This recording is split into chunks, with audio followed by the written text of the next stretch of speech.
Disconnected, we're going to come right over here to this. You can see there's a little green tab. On the other side, there's a little tab. You push that, and you can draw this right off.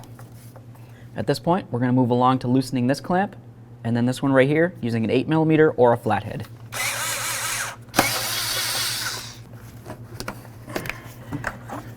Take a peek in here, make sure you don't have any crud.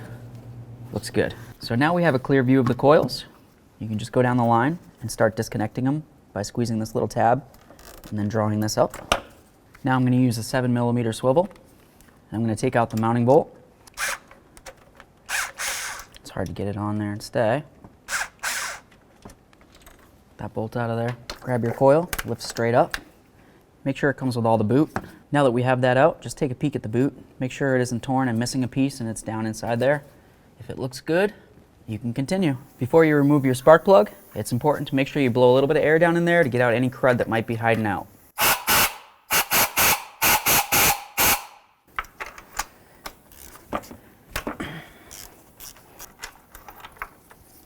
Ooh, nasty.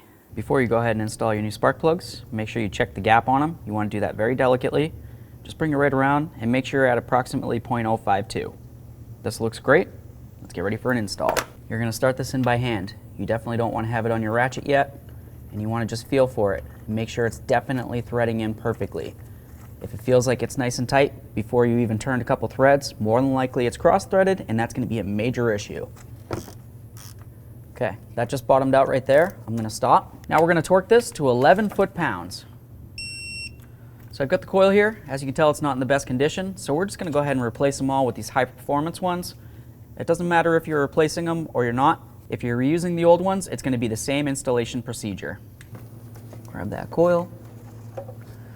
Right on here. That fits beautifully. I'm just going to snug this up.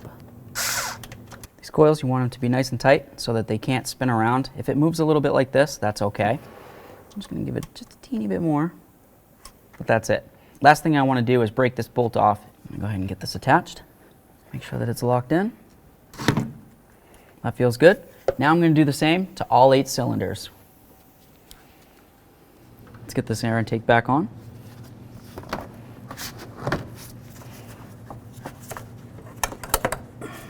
Tighten up those clamps.